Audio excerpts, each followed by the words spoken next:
நீ ரொம்ப வாயாடி. நம்மள நெறைய பேர் இந்த வார்த்தைய கேட்டிருப்போம். நானும் கேட்டிருக்கேன். ஆனா இப்போ அத கொஞ்சம் டிஃப்ரெண்ட் பெர்ஸ்பெக்டிவ்ல பார்க்குறேன். சின்ன வயசுல இந்த வேர்ட் இன்சல்ட் மாரி இருந்துச்சு.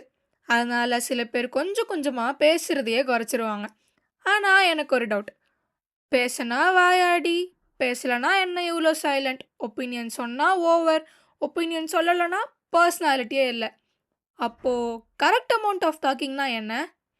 எனக்கு தோன்றது வாயாடினா நெறைய பேசுறவங்க இல்ல. ஃபீல் பண்றத பயப்படாம வெளியில எக்ஸ்பிரஸ் பண்றவங்க.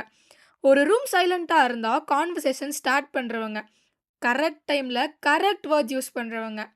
ஆனா எஸ், எல்லா இடத்துலயும் பேசுறது கம்யூனிகேஷன் இல்ல. எப்போ பேசணும், எப்போ கேட்கணும், அத தெரிஞ்சு நடக்கிறது தான் த ரியல் கம்யூனிகேஷன். ஸோ அடுத்த தடவ நீ ரொம்ப வாயாடுன்னு யாராவது சொன்னா, நான் அத இன்சல்ட்டா எடுத்துக்க மாட்டேன். ஏன்னா, கொஞ்சம் அதிகமா பேசுறது தப்பா இருக்கலாம்.